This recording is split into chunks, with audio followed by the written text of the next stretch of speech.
and do that. And Ben, neither do I, in part because it's not in the book. The other part of it is if I look at my life carefully, the only time I ever did anything that would be called good was if I thought there was a payoff. I mean, I'm the world's greatest bargainer. I'll do this for you, but there's a silent little string attached. I want you to do it back. So what good is there in that? My mother said to me, son, virtue is its own reward. I never lived that way.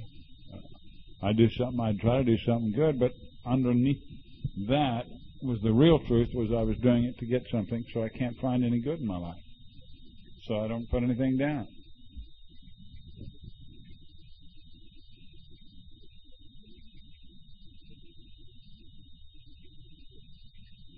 Well, let's see. Even the food isn't here yet, but unless you're all just absolutely insistent on sitting here looking at us, let's break this thing up. What time are we going in the morning?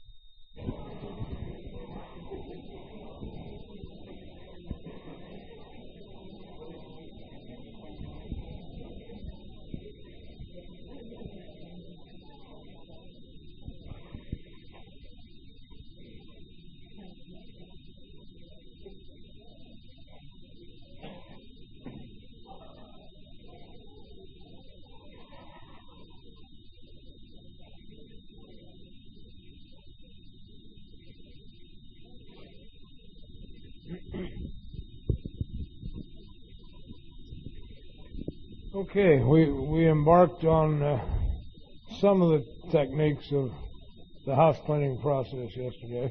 Did everybody finish your resentment inventory last night? Well, we'll go ahead anyway.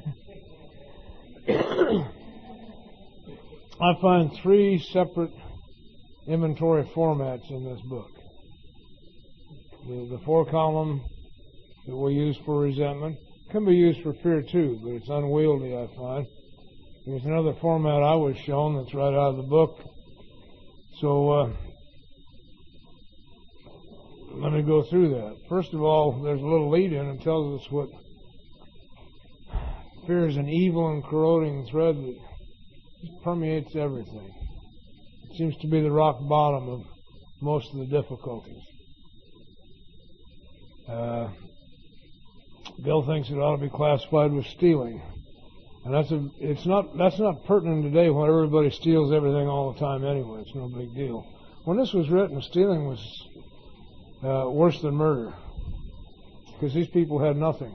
They were just coming out of a depression, and to take what little a person had could affect the whole family. It was a heavy-duty deal. And so in context, that image makes sense. Makes sense today, too, on the spiritual life. You can't steal. If you do, you lose it. And fear will steal your spirit very quickly. So it asks us to review the fears thoroughly. And then gives the shortest little format. This thing is really weird. The alcoholic mind says, good, we got about 6 pages of work to do here. No, we don't. This is what the whole bloody thing looks like when it's done. It says we put down our fear. I'm going to walk you through one just so you'll understand how it is that I do it. This was at a time when I was afraid of being without money, because I was without money at the time. And that's usually when it happens. Or the other time that it happens is when you have money and you're afraid it's going to go away. Now, get the picture of this. I'm sitting in the basement of my home with my car in the garage and my family and the dog upstairs. And you'll notice it's upstairs and downstairs. It's not a bad home. And the feeling that's going through me is, where's mine? I'm sitting in the middle of it and can't see it. I had been on the General Service Board for 4 years, about a half, so my business had gone to hell. And I was without money. So I was afraid of being without money. Then it says we put them on paper, even though we had no resentment in connection with them. There's a transfer from the resentment inventory. Anytime my self-esteem is involved, fear is involved. So I can examine some of those things that are on the resentment inventory, but there are a lot of things that don't make the resentment inventory. I've got one. I'm going to just leave these laying around rather than take up a lot of time in case anybody wants to look at them. I brought two that hit almost everybody. Afraid of being without money and afraid of losing my mind. Of course, that happened at a time when I was losing my mind.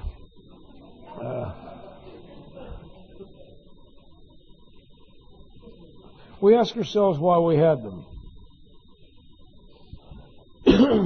Well, I'm afraid of being without money because I'm afraid my wife will leave me. I'm afraid my creditors will dislike me and yell at me. Putting it on paper already, I'm beginning to think, wait a minute, you're a grown man. What the hell do you care? And that's what they get paid for, is to yell at you and coerce you and frighten you. But it's just there. I'm afraid of losing everything, which is a trigger for me because I don't own anything anyway. Okay? But I'm afraid this will all go away. I'm afraid of being thought of as a failure. Geez, think of me as a killer, but not a failure.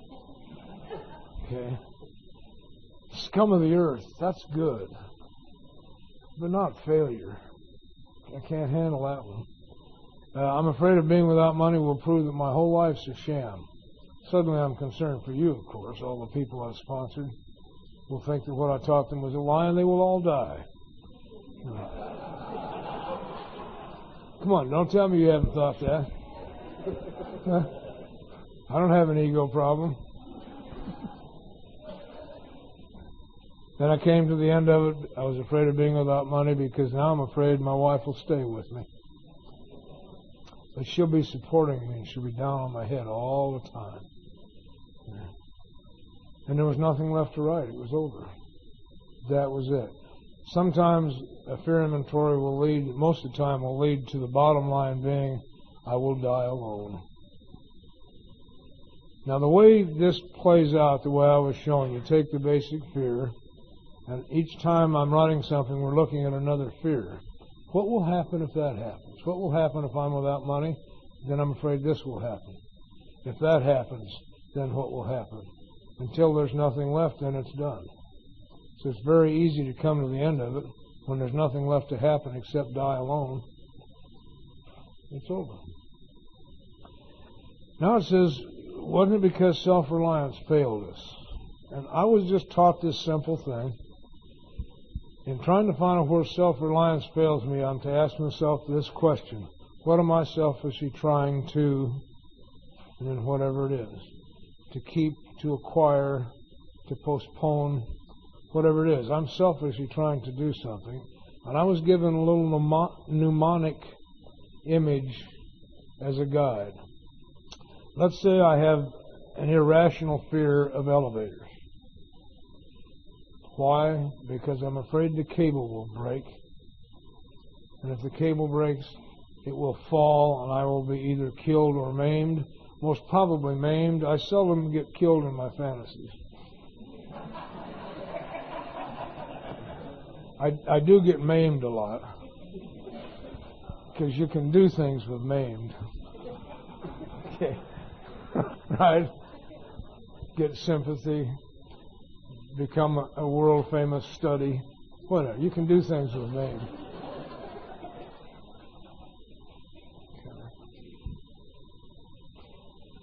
So I'm afraid the cable will break, it will fall, and I will be killed or maimed.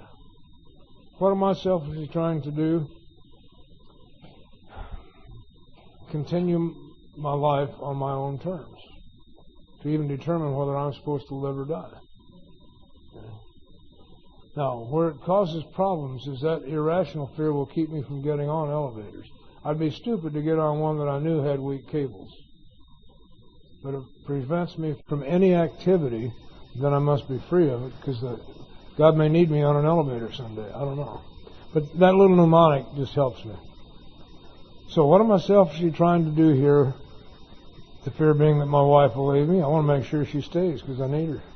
I'm okay if she's with me. And I begin to see some truth. I must also be okay when she isn't with me. Our marriage is not based on that mutual need for each other to be okay. We're okay, and that's why we're able to get together. This will affect my relationship with God. While I'm afraid of being without money, what I'm really afraid of is being without God. For the same reasons. Okay? The business about the creditors. I'm just selfishly trying to keep everybody liking me, even people that don't know me. It begins to get a little silly, doesn't it? I'm afraid this person who's paid good money to intimidate me will intimidate me. They won't like me. Well, why should they? I'm afraid of losing everything. I'm selfishly trying to keep everything I have because it proves I'm a success. And I begin to see some more truth. I'm starting to rely upon the house, the car, the proofs that I'm okay, which tells me right away I'm not. These are the things that are blocking me. I'm afraid of being thought of as a failure. Well, I'm selfishly trying to maintain an image as a success because nobody will like me if I'm a failure. That really burst into my mind. I'm here because at my deepest failure, you liked me. Who am I kidding? You took me as I was, where I was. And there will be some people that won't like me if I'm not a success. But who cares? It'll prove my life is a sham. I'm selfishly trying to preserve the image that I'm okay and living in the truth. Okay. And all I have to do is look at my circumstances and I got the truth of that. I'm sitting alone in my basement, afraid to go upstairs, living in the truth.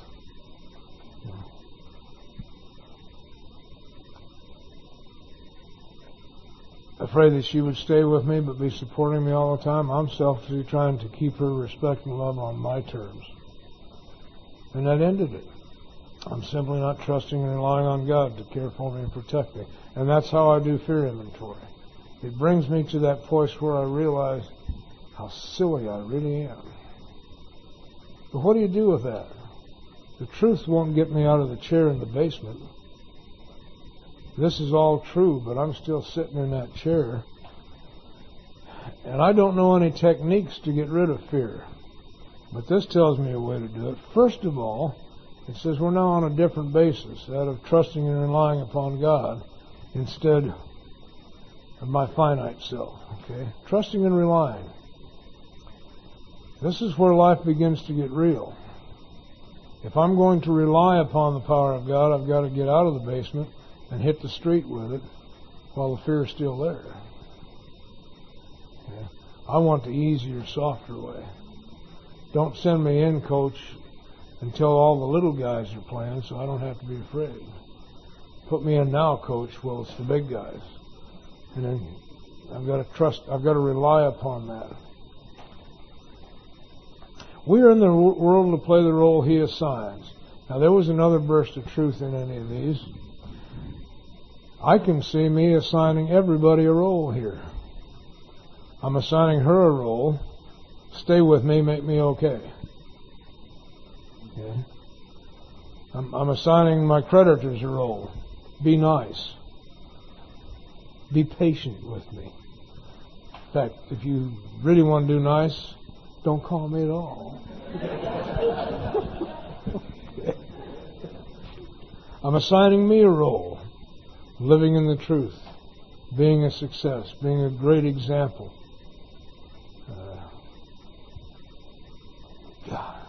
And it goes on and on. We're in the world to play the role He assigns, not the roles I assign.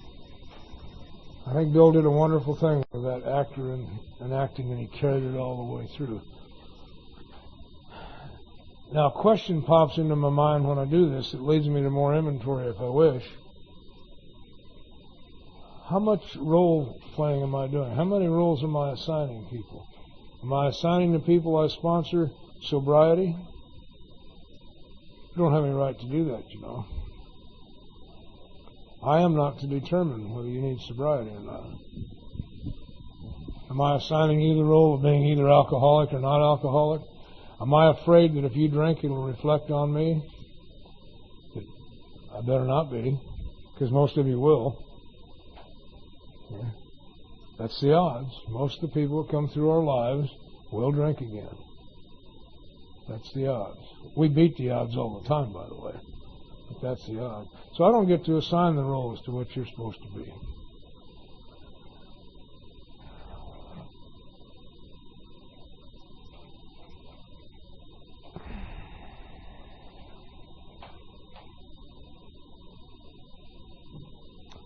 I heard the ceiling coming down on me.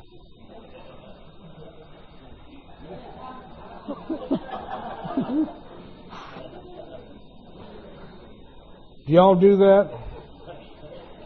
There's a reason I'm hanging on this, because I've got to get to a place here.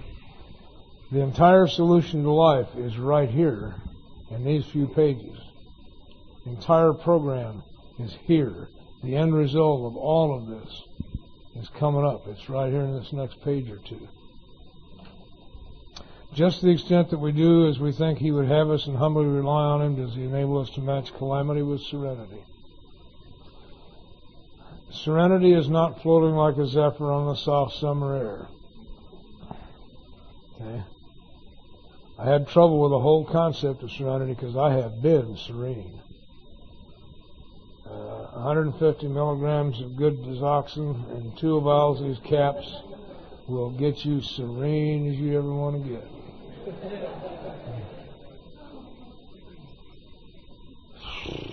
I knew that wasn't it. So I looked up the word serenity in the big dictionary. Now, one of its definitions is clarity of thought. That one fits. Okay. And interestingly enough, when I experience clarity of thought, it's kind of like floating like a zephyr on the soft summer air. Okay. Calamity is purely subjective in my life. There are real calamities. Okay. But most of the time, your calamity is my entertainment. That's true. Most comedy is based on somebody falling on their ass. And as long as it isn't me, it's funny. Okay. There are real calamities, and when they come along, I really need to have clear thinking. When the baby's hand gets dipped in boiling water, I better be clear and calm. I do not need to be in a panic. I will do the wrong things. Okay? When a real calamity comes up, I need to be ready to go. I cannot be overwhelmed with fear. I need to be present. And if I'm afraid, I won't be.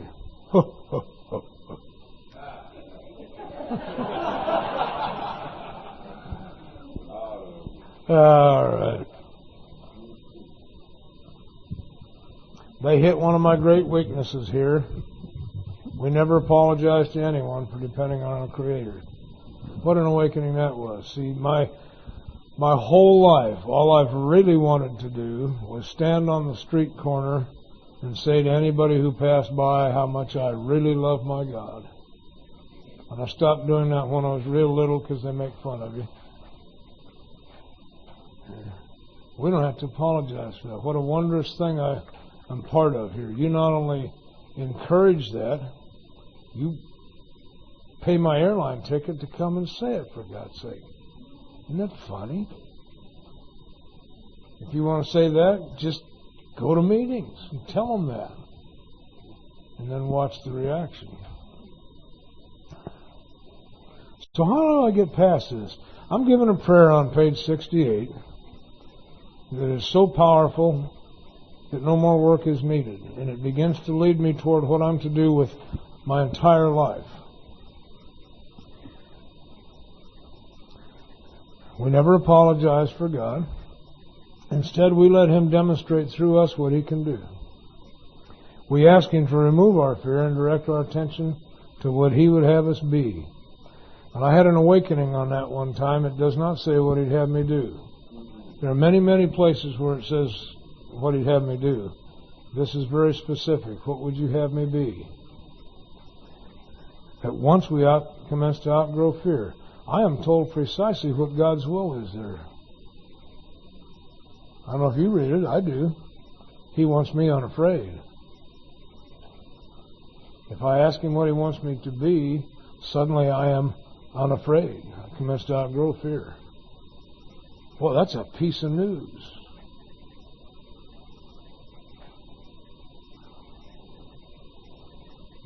Quick story, and then I'm going to throw this over to Jerry. I had occasion to go to North Carolina 6-7 years ago and go to work for the Department of Corrections. I've always found that amusing because I'm a 3-time loser. And I stood outside the captain's office while he handed me the keys. And the thought went through my mind, I wonder if he knows what he's doing here. Okay. In the midst of all this, I was in my 2nd month of interferon treatments for active hepatitis. I didn't feel good.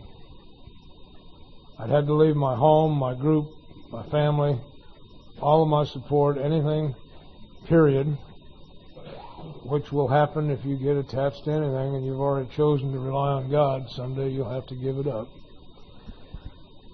But most importantly, and Jackie helped me understand this, I was dying not from the hepatitis. I was dying from becoming useless again. One of the symptoms of the hepatitis was simply fatigue beyond what I can describe to you. I tied my right shoe one day and didn't have the energy to tie the left shoe. Couldn't move over to tie it. I was just stuck bent over. That kind of fatigue. Which brings along mild depression. You know, I didn't want to kill myself, but it would have sure been easier to not breathe for a while. So all this drama's going on, and I'm moving into a little town in North Carolina where they don't speak English, they speak Southern.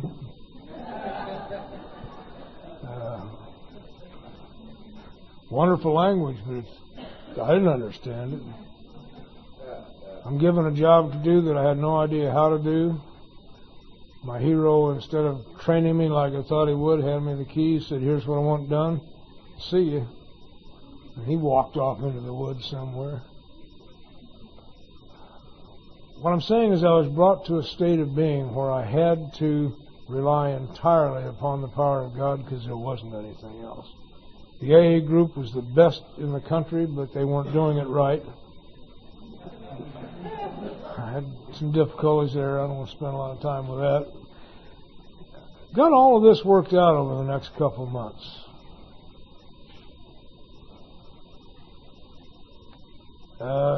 We got a big book workshop started at the group. An hour and a half before the regular meeting, we gather and just go through the book word for word and do things. One of the things they weren't doing right is that the step meetings were done out of the 12 and 12. And that bothered me because I don't find any instructions there. It's a really fine book, but there's no instructions there. Except in the 10th step, and those instructions are contrary to the big book. So I get confused. Made peace with that. They'd read out loud from the 12 and 12, and I didn't have anything to share except out of the big book. And some people came to me after one of the meetings one time and said, where'd you get that? And I said, well, do you want me to show you? I always believe in making sure they want to see it first.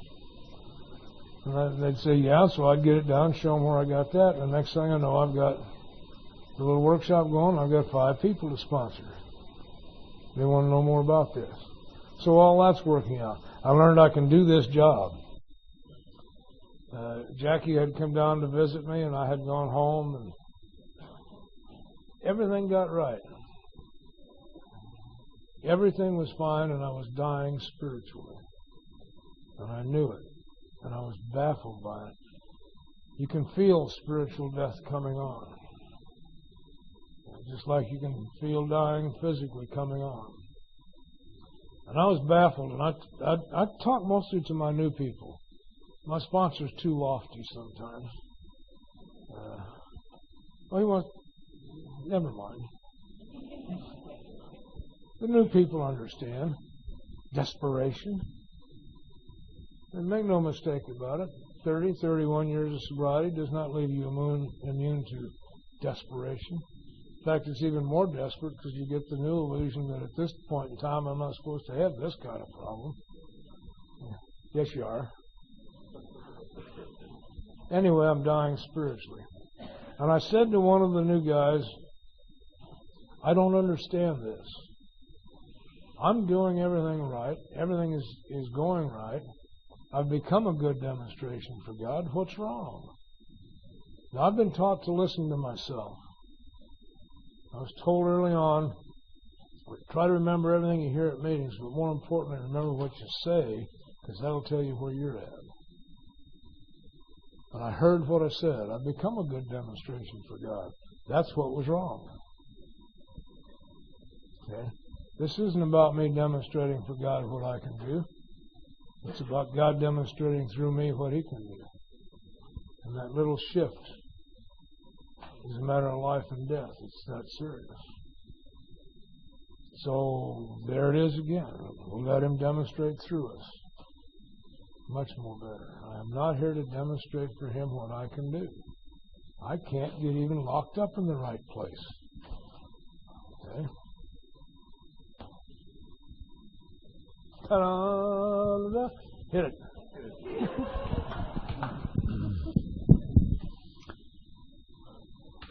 That was pretty well covered, and I'll just share with you a couple of thoughts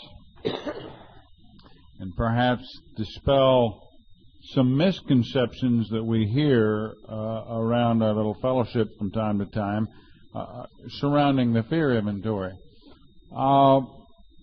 One of the things that I hear is that there are healthy fears, and I've not found any.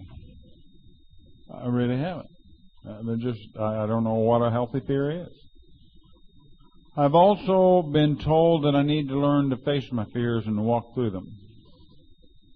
And let me share with you that I would not be here in a meeting or a fellowship of Alcoholics Anonymous if I could face my fear and walk through it. I wouldn't need this. I have to be rid of that fear because it absolutely paralyzes me. And one of the things that I discovered along this journey was if you're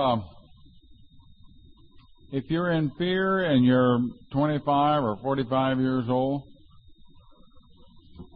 and you've never done a fear inventory before, you don't even know what it is you're looking for because we've had it our whole lives. I've been afraid as far back as I can remember. I don't know if you all can remember when you started grade school or not. I do. I can remember the day I started kindergarten, and I said to my mother, my stomach feels kind of funny. And she says, oh, those are just butterflies. They'll go away.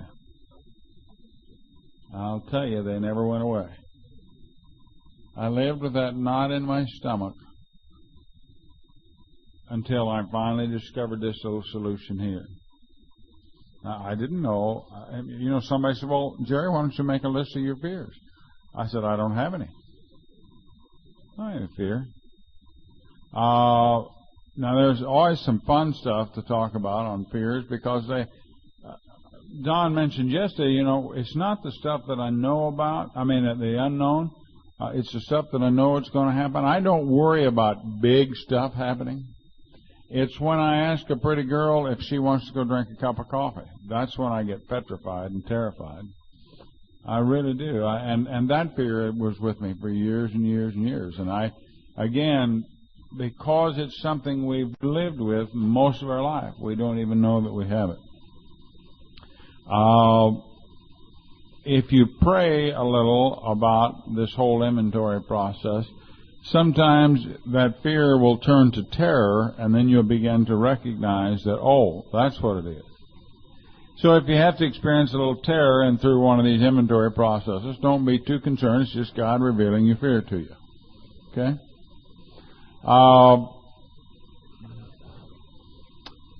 As a kid growing up, I was always taught to pray for courage. Anybody ever tell you to pray for courage? I was taught to pray for that sort of thing. What I've discovered along the way was that courage is nothing more than the absence of fear. I don't ever have to pray for courage. All I have to do is get clear on what my fear is and have that removed through this very powerful prayer, and courage just automatically shows up, if you want to call it that. But courage is nothing more than the absence of fear. This little old deal on this fear inventory is probably one of the greatest gifts that we're given in this entire process. We are so terribly full of fear when we get here and truly don't know it. At least I didn't. I've driven my car through the streets of Denver one time when my fears were just about to completely and totally overtake me. And I can remember situations where I would pass a particular intersection, I'd know precisely where I was, and 10 minutes later I would pass another intersection and not be real sure where I was, and not real clear on how I got from point A to point B. That's how bad the fear can sometimes overwhelm you. And so when I started this fear inventory for the very first time, I got real clear about something in it because it kept going through my mind. Hey, this is a free shot at taking everything that's ever troubled you your entire life in that area of fear, and let's get rid of it. Let's be rid of it all. And so the things that look petty to some people, which are not petty to me, are things that I get to write down. For example, I am afraid that if I walk across that gymnasium floor when I'm 13 years old and I ask that girl to dance and she says no, see, I know that that's what she's going to say. We know that, don't we? Us guys know that you're going to tell us no, and so we walk across that floor and we get there to ask you to dance, and we do something like, I don't suppose you want to dance, do you? Isn't that a sterling invitation? God, I don't know how you could turn me down with something like that. I don't suppose you want to dance, do you? Just terribly, terribly fearful. And the humiliation and loss of self-esteem as we turn around to walk back across the gymnasium floor and look at all of our friends. So why put ourselves through that kind of torture? So what do you do as your fear progresses? Well, you'll do perhaps, and this is what Bill was talking about when he said I ought to classify it as stealing, is you don't want to put yourself through that humiliation and that torture. So the best thing to do is just don't ask. Just begin to withdraw from little pieces of your life. I've had a chance to talk to some folks here this weekend, and one of the constant themes that I've heard throughout this is as our disease of alcoholism progresses, our tendency to withdraw from life and to live out there and experience all that we want to experience and would like to experience and have the opportunity to experience, all that begins to be put on the back shelf because just out of pure fear, we just can't go do it anymore. And if there's a lot of great promises throughout this little process of ours and the way it's laid out in the book. But perhaps one of the greatest deals is that you begin to really truly experience life, and you begin to experience everything here and now. See what fear did for me, it totally prevented me from being here. I lived in two states of mind. Great fear and regret over something that had just passed. You know, guilt. You ever feel guilty over something you just did a week ago, a month ago, an hour ago? And so your mind is dwelling on that. Or you're living in great fear of what's going to happen 5 minutes from now, or 5 days from now, or 5 weeks from now. So your mind is never here. You know, as a kid growing up in school, I used to have teachers say, Jerry, you're a very bright kid. You have a lot of promise. You have great potential, but you just haven't learned how to pay attention. And I would decide that, okay, this year I'm going to learn how to pay attention. I really am. And I'd start off the beginning of a semester, and I'd just be given everything I own to pay attention. And a week or two into that particular semester, my mind would then begin to drift off. And I'd be thinking about something in the past or something in the future, and I can't pay attention. In strictest terms, you would say I suffer from attention deficit disorder. The truth of the matter is I suffer from alcoholism because I'm living in fear. I'm living in fear of the past and fear of the future. So when I get here, it finally dawns on me with all the terror that I have in my life, which is just a high-grade form of fear. That's all it is. For the very first time, see, I look at other people. Do you ever do that? You look at people around there, and you look at them, and you know that they're not living in that fear. I mean, you can look at them and tell, can't you? And God Almighty, it is a grand deal. It really is a grand deal to look at them and just know that they're all right. See, I've never chased anybody to get what they had in this fellowship unless they looked like to me they were okay. I don't want their cars, and I don't want their jobs, and I don't want their money. What I want to know is, how did they get to be okay? And okay is the absence of fear. Wherever they are is okay right now. They don't want to be back there, and they don't want to be up there. They just want to, they're fine with this. They're fine with this. And so I discovered that no matter how silly or how petty my fears might be, I'm going to put them down on paper. It just got to be so very, very simple. Besides that, I was about worn out from my resentment inventory anyway. Just damn near killed me. I didn't have much resistance left by the time I got here. The fight was just about gone, so I thought, oh, the hell with it. Let's just write it down. So if I have a fear of looking bad, you know, I had a fear one time when my mother, when I was 9 years old, she made me start the third grade in a new pair of jeans that had an elastic waist. That hurts. You all laugh because I had to wear. See, I knew that was what was going on. You all were laughing at me back then. I knew that.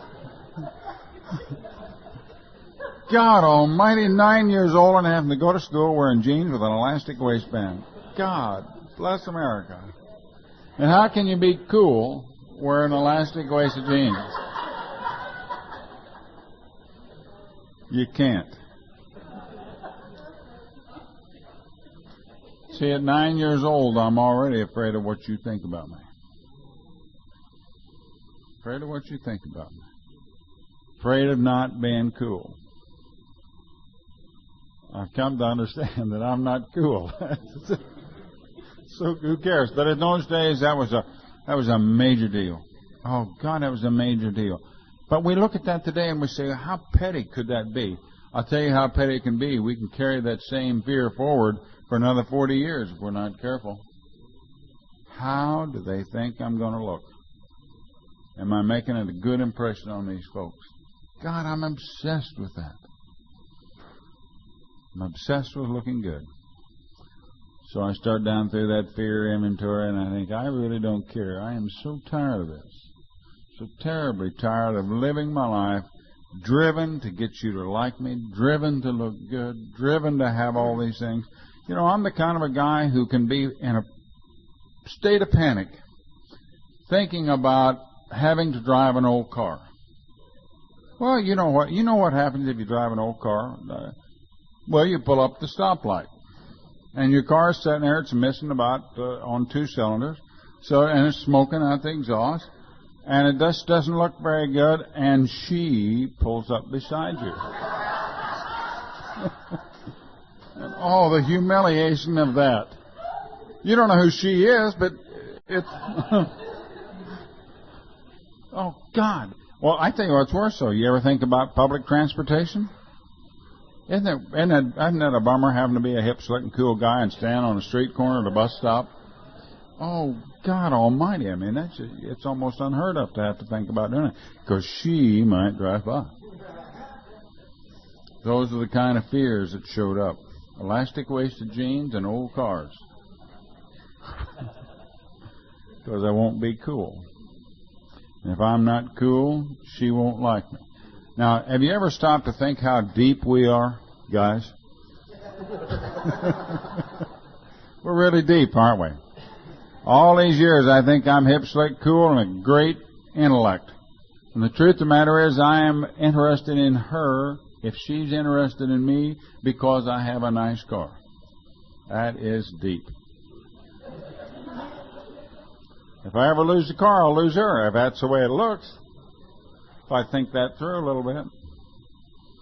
So I look at these things, and I realize what my whole life is based upon. It's based upon a bunch of strange ideas, but rooted in all of those is a fear of things that I won't have, things that I won't get, things that I will lose, and that great fear of all that I really will look silly, and I will ultimately be alone. And I don't know about you all, where your minds will take you. Years ago, I had an old man who lived across the street from me, and his name was Art. And it was in the summertime. And Art was an old man of about 80 years old, and I would watch him leave his apartment each morning. He'd come down this rickety flight of stairs, and he'd walk uptown, and then he'd come back home. And in July in Kansas, it's awfully hot and exceptionally humid. It's just miserable. But one night, I needed to see Art for some reason. I don't remember now why I needed to see him. But I walked across the street, walked up the stairs to see what Art was doing and see if he was home. And I knocked on his door, and he said, "Come in." And I walked into the kitchen of Art's little apartment, and he was sitting at the table, one of those old 1940s chrome tables. Remember those? Oh, God, they were ugly. And he was sitting there eating oatmeal in July, wearing a sweater, and the elbows were out of the sleeves in July. Heavy sweater. And I looked at him and I thought, that's what it's like to be old and alone. And I carried that image very clearly with me, and I knew that that's where I was going to end up. Terrible. In a little apartment in Kansas wearing an elbows gone sweater. And I could get there in a heartbeat. Money, cars, jobs. Those are all the things about which I had fears. This is a marvelous opportunity to find out what are the fears. What are the fears? See, a God, I think, does have a grand sense of humor. I can write these fears down, and no matter how petty they may look, God will still remove them. It's a little tough to drive over to your sponsor's house and start sharing these kind of fears, though. Isn't it? But they've had them too. They've had them too. Anybody have any questions on fears and the fear inventory? It's really a simple, free shot at starting to become a whole spiritual being. Just before we take a little break, I want to visit the one that causes terror in almost everybody I've ever talked with. I know it did for me. Then we'd like to take a short break. We've got till about noon, and we've got some ground to cover. Come back and go through the sex inventory philosophically as well as structurally, and then get on to some other things. So if y'all don't mind, a shorter break this morning would be good. My greatest fear of all, because I knew there was something wrong with me, is that I'd get caught during one of those wrong times and put in a mental institution. The insanity that went along with the drinking made that even worse.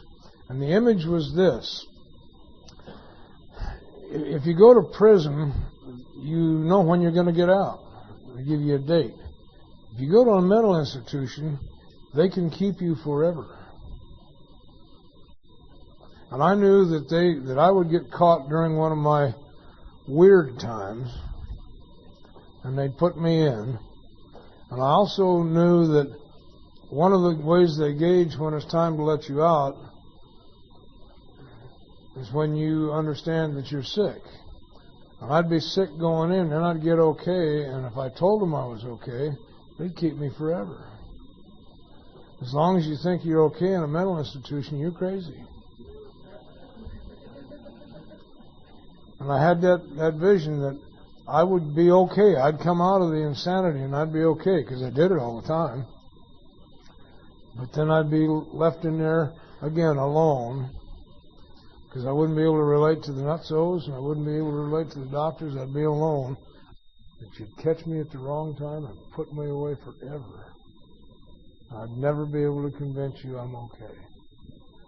And that was very important to get rid of that one in order to continue this one. Because this one says, let's take a look at the nutso side. Let's really look at the fact that I'm a terrified little boy. And I don't have any resources. And a lot of the stuff we talk about in these rooms, if you talk about a psychiatrist to a psychiatrist, they're going to put you away. There's always at least two of me at work here. Well, we got a live one here. Who's speaking this afternoon, please? Okay. Anyway, that fear goes away when I ask, what would God have me be? Whatever I am, wherever I am. It doesn't matter what my location is anymore. I will be who I am. And how do I find that out? By finding who I'm not. Getting rid of it, and then who I am shows up. If I read carefully, we've been told a number of things. When I ask what God would have me be, He'd have me be one of the spearheads of His ever-advancing creation. That's what it says here. Damn, I like that. I don't want to be on the handle. Put me out front. Okay? Where the challenges are, where the blood's the thickest. Let me in. Okay? He wants me to be happy, joyous, and free. Well, would He have me be? Useful. Kind, loving, patient, tolerant. That's what it says. I don't have to go into philosophical daydreaming. That's what He'd have me be. Okay? So now I know what I want to be, and I can't be that on my own, so I get to rely on Him to provide that and demonstrate through me these qualities. I learned in a penitentiary how to touch, the kindness of a touch. I learned in a penitentiary how to have manners. The spiritual life is really one of just good manners. Ask before you touch. I got that when I was little. I just ignored it. Okay? Don't be rude. Be kind. Yes, I would love to challenge you and tell you what a jerk you just made out of yourself, because it'll make me look bigger. More better I keep my mouth shut. Part of every sponsor's kit for early people should be duct tape.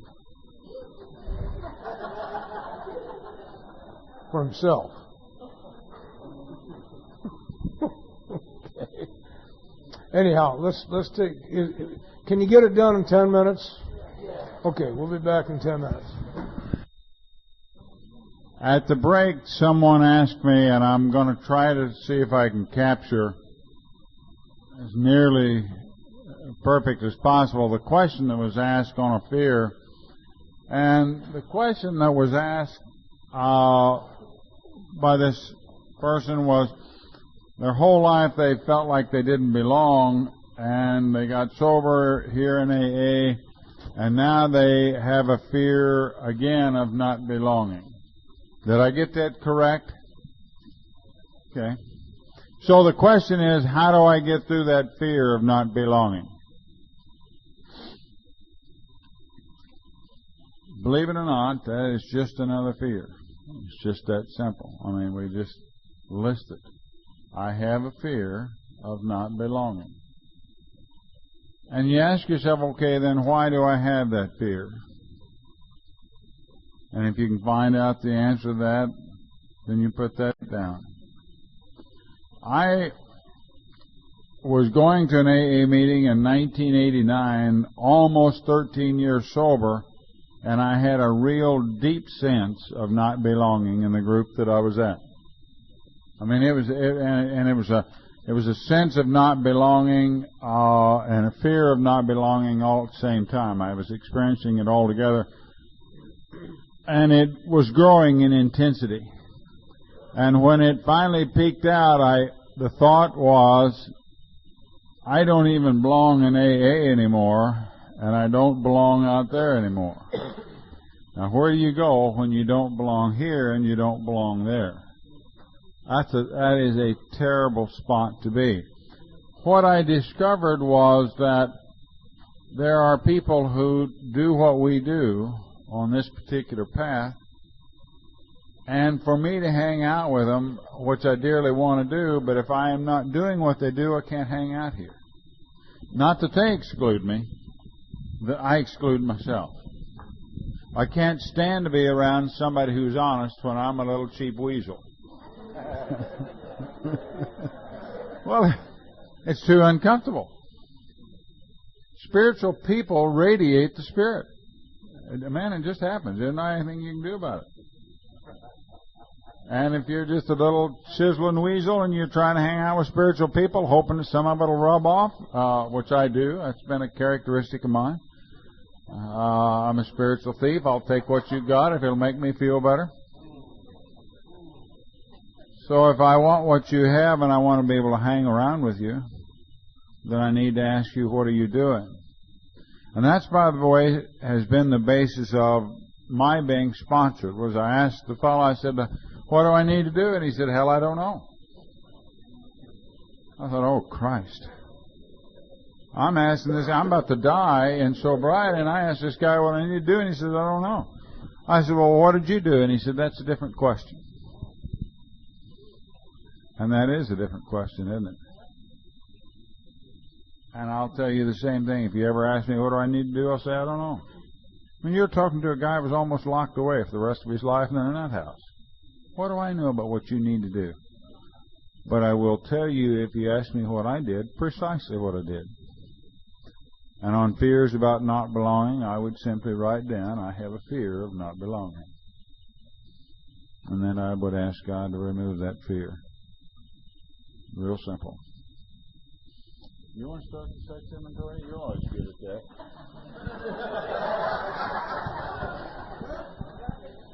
What can I say? When he's right, he's right.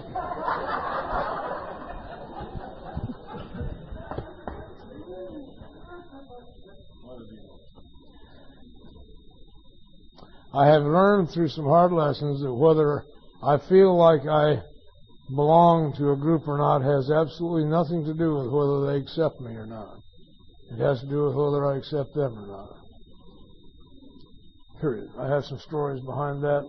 That's just an inflammatory statement, so you have something to think about later. I had an occasion along the way to work in a casino, helped build it, and then dealt blackjack for a while, got bored with that, and went into the cage. They put me in the cage as day vault manager, primarily to see if I could figure out any ways to get money out of there, because they knew my background. In the first week, I found 5 ways. It's not that hard. 4 of them they closed up. The 5th one they wouldn't even believe. It was so stupid. So I had to close it up myself. Because it really was. It was so simple. It was a shame. They should have been locked up, not allowed to run a casino. But one of the kids that I sponsored, we got him a job as a fry cook up there, a prep cook. And he was kind of a mess at the time, emotionally. And this is not an environment that is conducive to serenity. I enjoyed the hell out of it for a while. But he came to me one night and he said, I'm going nuts. I just don't fit in here. How do you do it? And the answer is, it truly is simple. I don't fit here either, but I fit here, and because of that I can fit in anywhere. That's what this comes to. Location does not matter. God wants me here, being me, wherever that may be.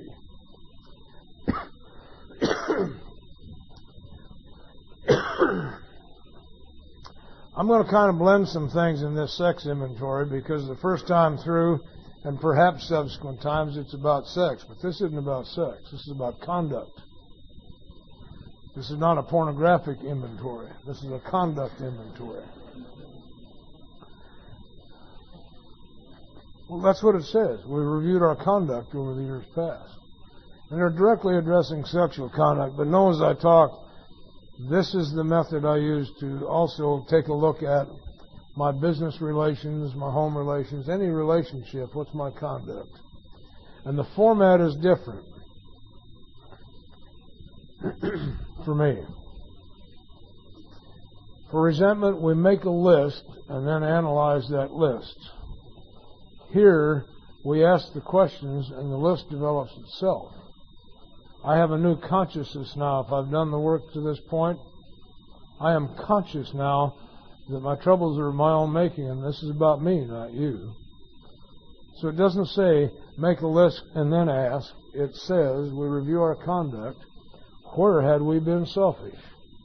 Well, the list will occur. All I got to do is be a little honest with myself.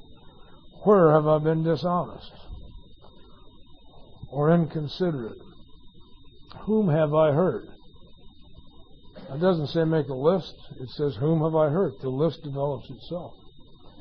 What this allows me to cover then is not, if I just make a list, I'm going to make a list of how I define sex, conduct. And we know a very highly placed figure that didn't really have sex with her. By his definition, he was right. I've got one of those kind of minds. I'll do the same thing. This allows me to cover those times when I withheld sex, and that's what was inconsiderate or harmful. This will allow me to cover all kinds of times that won't be covered if I just look for sexual acts and activities with other people. They will come out in this, but I need to cover a much broader spectrum here. This is about what's blocking me from God. And it's the stuff that is so subtle I hardly see it that's blocking me from God. Did we unjustifiably arouse jealousy, suspicion, or bitterness? It's one of the best techniques in the world for manipulating people, you know. When you're worried or in doubt, run in circles, scream and shout. If you're about to get caught, create a diversion. If I see you coming at me and I know you've just caught me, between the time I see you and the time you get there, I've already figured out how to turn it around so that before we're through, you did it. Or if you didn't do it, you caused me to do it, and you'll be sorry. And you will apologize to me. Nobody here ever did that? They weren't going like this, Rashid. They were going...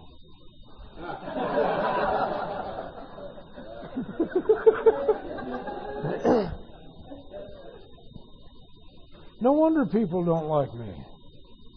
No wonder I feel left out. I am. Who wants to be around somebody like this? If this is my conduct. Where were we at fault, and what should we have done instead? I love my sponsor. He was so funny. What should you have done instead? Anything but what you did. I don't have to go through all kinds of philosophical stuff. Yeah. We got all this down on paper and looked at it. Okay, for me it's that simple. There's a format. It's simple. It lays out. If I'm having trouble with that, I need to back up a little bit. I haven't gotten honest enough to take a look at it yet, that's all. You've got a good sponsor to help you with that. In this way, We tried to shape a sane and sound ideal for our future sex life. Well, that's so bloody simple.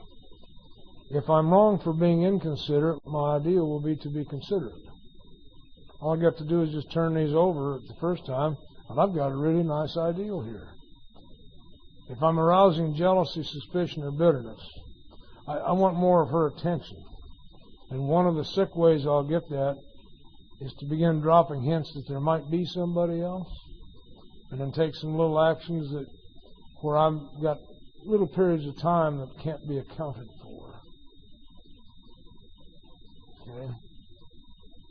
Stop that. Stop that immediately. If I'm doing that, stop it.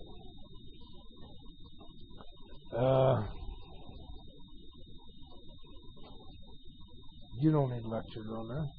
This is easy. Turn them over. There may be other things involved in an ideal, but that's a good place to start. We subject each relation to this test. Was it selfish or not? And that continues for my lifetime. Each relation. We're now entering into something I need to caution people about when I work with them. You're about to enter a spiritual life. One of the reasons most people don't want to go is that this is a rigorous life. From here on, this is not for sissies. This is not for weak ones. This is a rigorous life. It's not tough, but it's rigorous. I must pay attention to how I behave. Okay? God, it's awful when I suddenly hear myself say something and I realize, you dummy. You got to go back and clean this one up. Now, my greatest weakness in the mouth department these days is when somebody irritates me, and they do, I start collecting allies. I don't put my mouth on you because you irritated me. I tell him about you. Now you're outnumbered. And then we tell him about you. And then we tell her about you. We got a gang now. You better straighten up.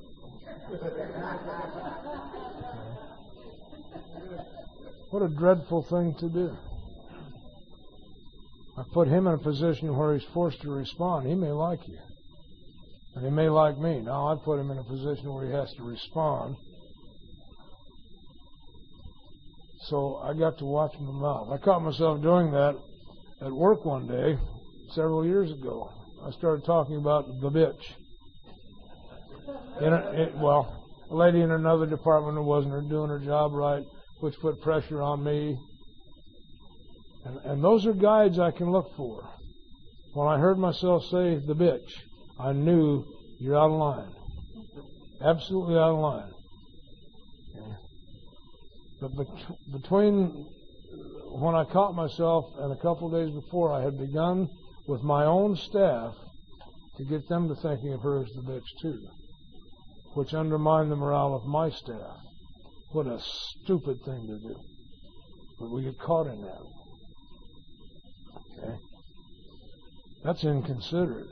That's arousing jealousy, suspicion, or bitterness. Stupid. Okay? So we got it on paper. We ask God to mold our ideals and help us live up to them. We begin entering into the answer to all problems. We ask God what to do about each specific matter. Oh, I've got to tell you. I hope it doesn't embarrass her. She's heard me tell it before. One of the people that used to come into the penitentiary was an old Assembly of God preacher, and I adored him. I don't care about your denomination. Spiritual people are spiritual people. And I'm with you. And he was. And, of course, through him I learned how to sing again. I love singing hymns. Oh, look out. The Baptists lost a dandy when they lost me. Ain't nothing like splashing around in the river making a joyous noise unto the Lord, boy. But he was truly a spiritual person, and he would talk with us, and one of the things that he brought up that smashed one of my illusions is that he sometimes had difficulty. I didn't think spiritual people had difficulty making decisions, that there would be temptations, there would be two ways to go, and he wouldn't be sure of which one. And we asked him, well, how do you deal with that? He says, well, I take the master by the hand and say to him, if I go do this, will you go with me? Simple. I go to the master and ask for the right thought or action. Now, I know that wherever I am, God is, so the answer to that's always yes. But in terms of my conduct, I'm looking for I'd rather not. I either get a strong yes or don't go. No is strong. I'm no longer able to pretend I don't have a conscience. One of my problems was I've always had a conscience. And I nearly died because of my conscience. Okay. So it's either no or yes. If it's in between there, I don't go. It had never occurred to me, and I was pretty sick sexually. A lot of speed and weirdness and stuff. So I just did what the big book premise is. If you want to get over something, stop doing it. Then work steps and you probably won't have to start again. But the first thing you got to do is stop doing it. Okay? You can't get sober while you're still drinking. You have to stop drinking first. That'll get you sober. Then if you want to recover from alcoholism, then there's other things to do. But anyway, I just became abstinent. Until I can have a sane sex conduct, I won't have any. It's just easier that way. Okay? So by the time I met and married Jackie, I was 9 years sober, tripping through. We have a very good sex life, by the way. I don't want to embarrass her, but she's taught me some really interesting things. Oh, yeah, I didn't know anything about it when I got here. But it occurred to me one night that I had never gone to God first and said, if I go do this, will you go with me? And I'm getting ready to make love with her. And it occurred to me, so I did. And I got to tell you, the answer was, oh, yeah. Oh, yeah. What a wondrous thing that was for me, because I came from a place of sexual sickness where, oh yeah, this was always a naughty thing. I'd been beaten with a rubber hose when I was 11 years old for having sex. Got carried. Got rid of that, and then found something new. Oh yeah. If you don't get oh yeah, wait for it. Okay. We ask God to mold our ideals and help us live up to them. What kind of an employee can I be? Each specific matter. God, I show up this morning. What would you have me be this morning? What do you want me to do this morning?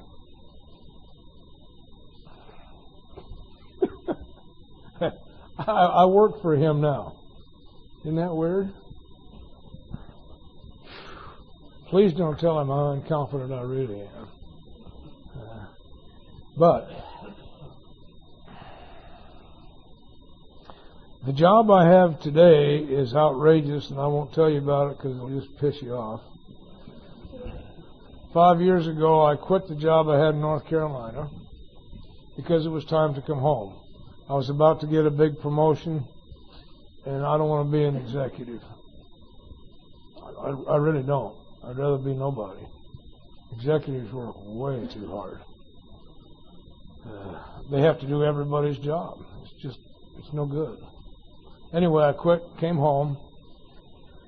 The day after I quit, I got a call from the fellow that said, they're giving me $1 million to put this project together. I'll take it if you'll come help me. And I didn't have anything else to do. I knew I was coming home anyway, so I said, sure. We got there, and the place was such a mess, neither one of us could actually go to work there. I went in a week ahead of him, talked to the guy who was running the place for 1 minute and left the building. And called George and said, if this is who I work for, I don't work here. So things got turned around, and the job I was supposed to do is to develop alcohol and drug treatment programs in correctional facilities. That's what I've been doing. That was not available because of the administration of the place. So I took on a job as a van driver. $8 an hour, driving the van, checking to make sure people were at work, our inmates go to work, checking the various things, just scut work. Run this errand, go to Home Depot. I had me a ball. Just drove around town all day and had fun. And the kid that was doing the job was taking 8 or 9 hours, and I was getting it done in 3 and 4. And I get bored very quickly. And God, what would you have me do? Well, you got too much to do. You're a case manager, you got way too much to do, and you got this that isn't getting done. Well, I got time, I'll do that. And same thing, and I began I've got time, I'll do that. And I began taking little pieces from each department that wasn't getting done, just so I'd have something to do, and so I could be of service. Service is not nobility to me. I don't have any choice. The next thing you know, I'm a department. Yeah, I've got enough to do that I became a department. And so they needed a name for it, so I made one up. Intake coordinator. Sounded really good. Didn't mean a damn thing, but it sounded good. Okay. And eventually things got straightened out so that I could then begin to do what I was supposed to do, which meant I had to leave the van driving job, which was really fun. I got to pick the prisoners up at the jail and bring them in. Critical time. That's the scary time. County jail receiving units are terrifying. You are in limbo. Nobody gives a damn, nobody can get at you, and nobody knows where you are. You're not on the computer anymore. You are in receiving. You can't use the telephone. You don't know what's going to happen next. You don't know where you're going. This is a terrifying time. Put yourself in those boots. Someone else has complete control of your life, and you have no idea who they are or what they are. Wonderful time for me. I love that job, going in and getting them out of there. And the ride in. I have fun on the ride in. First thing I do is ask them what they want to be called. They've been called everything but who they are for months. Now, I picked up a kid one morning whose name was Cleophas. And I knew that isn't what he wanted to be called. All I had to do is get in his shoes and think of the years that people called him Cleo. No wonder he looked bad and was angry. So I said, what would you like to be called? He says, what do you mean? I said, oh, I believe in calling people what they want to be called. He said, call me Butch. So I did. On that ride in is service. You and I are in the business, the life business, of touching other people's lives in such a way that it changes them. If you think it's any less than that, go to a meeting. Our job is to touch people in such a way that it changes them. I don't get to decide what the change is, but it's got to change them. Well, the change I need to bring about from the jail to our place is the anxiety needs to leave before they get there. And the only way that can happen, I tell them what's going to happen when they get there. I tell them who to watch out for. Stay away from security as much as possible. Yeah.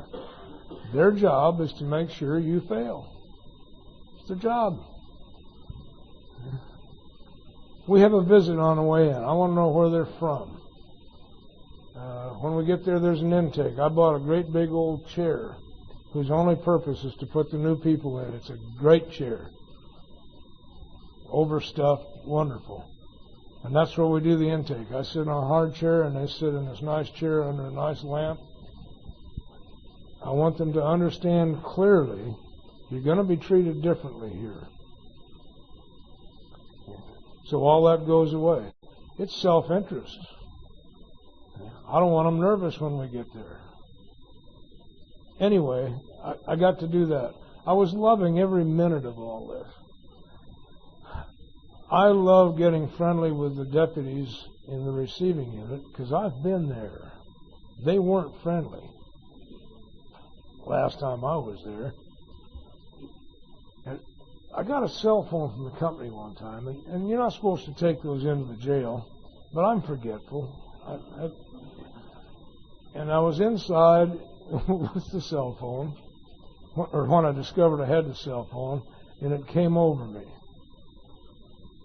I had to do something for everybody who's ever been in jail, because you can't make a call home from receiving. You can't do it. Period. So I went in the men's room and called home.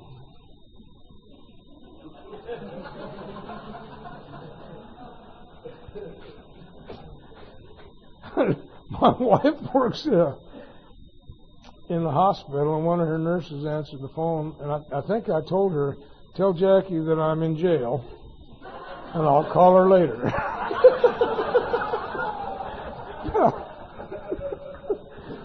And we've been able to have some fun with that, because over the years I'll call her from the jail. I use their phone now. Okay? I'm in jail again, honey. Just wanted to let you know, just in case. Okay. That attitude will carry into what you do. The greatest change that can happen to people in pain and suffering and sickness is a little laughter. Just that much. Just a little bit of fun. Well, I had to give that job up. Wondrous thing. And I got a great gift out of it, because because it wasn't just a job, it was a department. I had to find somebody to fill the position. So I recruited a friend from Rhode Island, brought him in. We talked about somebody who needed to get the hell out of Rhode Island, and who was anxious to get into corrections, and was on fire and filled with evangelical fury. So we brought old Richard in. By the grace of God, we talked about a useful life. Just before I die, I can honestly say that by the grace of God, I was able to live my life in such a way that I was able to help create a position where somebody could do some useful work. I got to help make a job.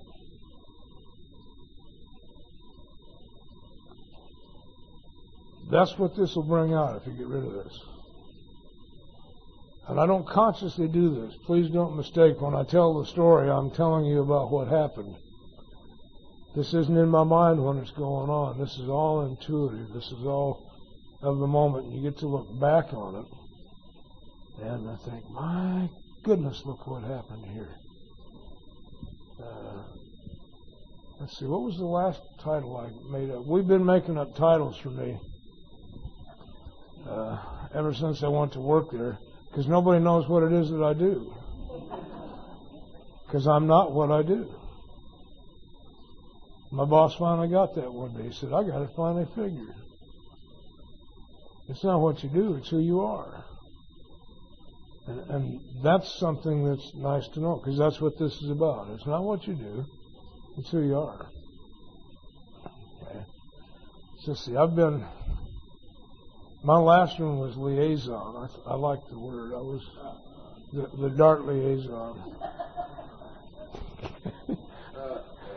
You like that one, Rashid? Liaison? It's the second greatest title in the world, because you don't know what it is. In the contract, what it means is other duties as assigned, and you're never sure who's going to assign them, but be liaison. That's the guy who brings what you need. He has it, you need it, I get the two of you together and get out of the way. And go looking for trouble somewhere else. What were we last week? I think I am now special projects consultant. No, I am consultant / special projects. Isn't that wonderful?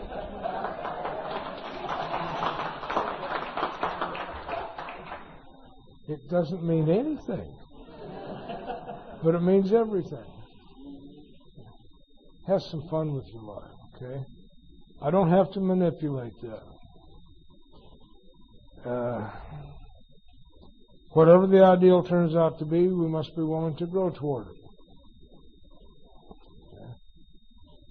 The ideal would be to be like Brother Lawrence, and I can never make it. I commend that book to you. It's called The Practice of the Presence of God, and he is my ultimate hero. Brother Lawrence was so in touch with the presence of God that everything he did was for God. Everything. Whether it was mopping floors or doing dishes or shopping at the monastery. People came from all around because where he was, God was. And he was in constant communication. And he had a great dilemma. Every time he did something for God, it seemed to him there's this overwhelming reward of love returned to him. Overwhelming. And he wanted more than anything at all to do something for God without any reward. And he could never pull it off. Because it's not the nature of God. Well, there's the ideal. I'm never going to make that. That's way above me. But I can have some fun along the way trying. You want a good exercise? Do something truly meaningful for someone else and don't get caught. Almost impossible. I did it once and found out about the alcoholic ego. Nobody else ever caught me.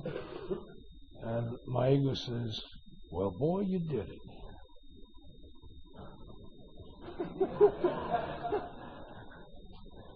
You pulled it off, kid. And I realized, no, I got caught by my whole ego. It isn't going to happen, but keep trying. Whether it be sex or business or my group. Do I manipulate my group this way? So they'll do what I want? Yeah? Oh yeah, got to be careful. We must be willing to make amends where we've done harm, provided we do not bring about still more harm in so doing. Lots of counsel with others is a good idea here. Okay.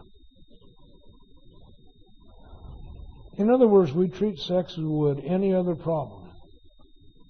I hear it. Any other problem can be treated the same way. This is our treatment. Nothing less than this. In meditation, we ask God what we should do about each specific matter. No more rules. Each specific matter. What was okay yesterday may not be okay today. In terms of my conduct. In terms of who I am. In terms of who you are. The right answer will come when we want it. In every situation, just go to God. If I go do this, will you go with me? What would you have me be in this situation? What would you have me do in this situation? This specific one. Before I start a talk, my prayer is simply, fill me with your loving spirit and let it flow through me and into the lives of others. Help me to tell it like it is and carry the message you would like carried to this particular group and to me. Because I have 15, 20, 25 hours with a talk. I've been here a long time.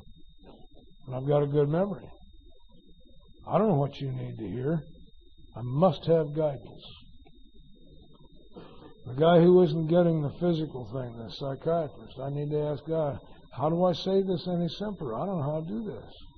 What can I bring to this situation? I've done what I thought was right. I read the doctor's opinion to him. And he's a doctor. His opinion is stronger than the doctor's opinion. He isn't getting it. What do I say? I need that constant guidance. We could go on and on. Don't need to. You see the dimension of this part of the inventory? My God. I've entered into the world of the Spirit now to ask God about each specific matter. How should I write this? Don't ask me. Ask God. What needs covered here? I don't know. What do you think needs covered here? Did you cause any harm?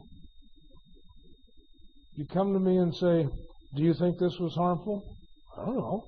You were there. I wasn't there. Hush, yogi. Oh, God alone can judge our sex situation. I'm out of the judging business. Part of my trouble is that I'm assigning me a role that I can't keep up, and I'm judging my own actions. God, please remove the judge from my mind. Because I will judge you just like I judge me, and I judge me really harshly. I don't have any idea what's right and wrong. I'm a sociopath and a psychopath. I just have a conscience, but I don't know the difference between right and wrong. Bullshit. I do know, but I don't know. I'm so worried about what you think about me that I don't know whether what I did hurt you or not. So I will hurt you by asking you. Dumb. Did you ever go back and make amends to somebody that looks at you like, what? I don't remember that. We have this exaggerated ability to make mountains out of mouse turds.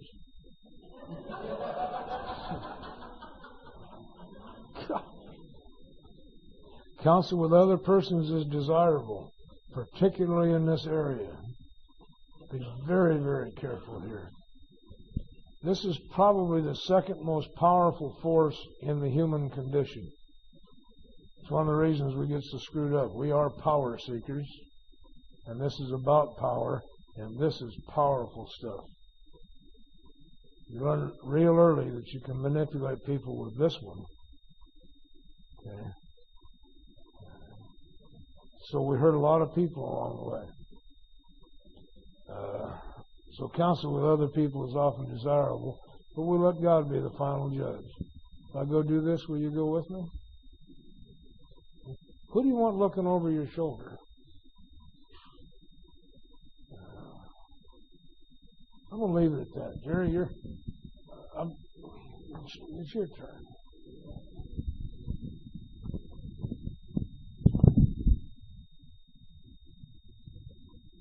One of the ingredients required to live in the fashion that Don just shared with you,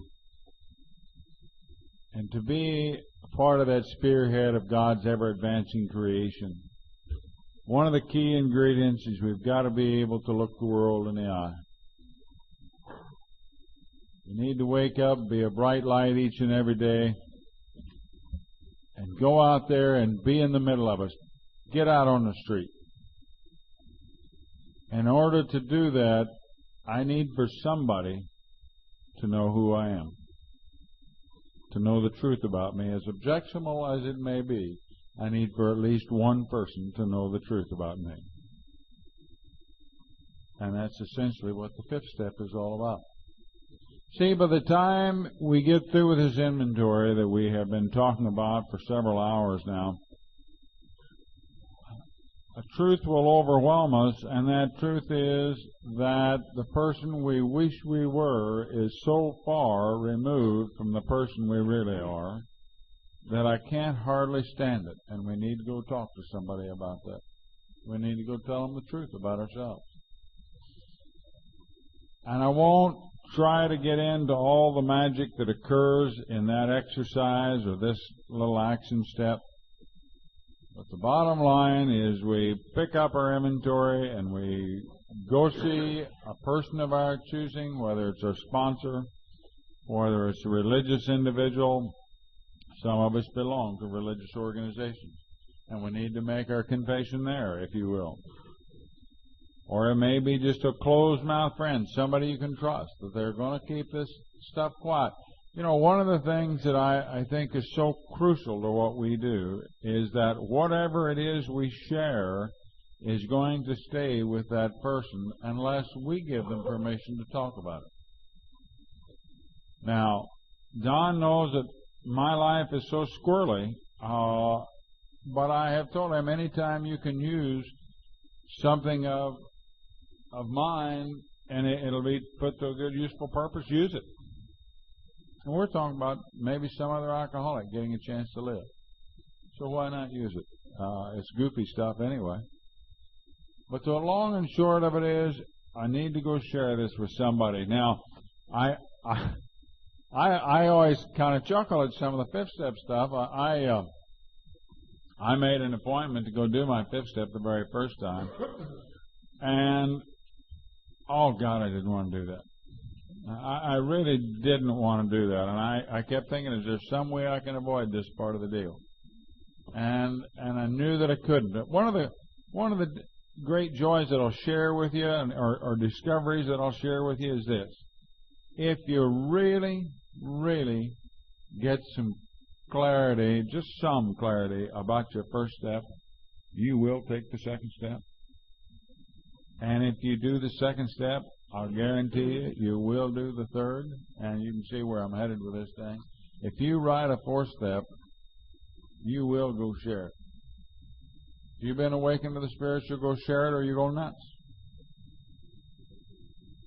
But the thing that's comedic to me is that I have people come to me once in a while and they say, God, Jerry, can I come and do my fifth step with you? I say, sure. When do you want to do it? Well, I'm just so anxious to come and do it. I just feel so good. I think, Jesus H. Christ, what did we find here?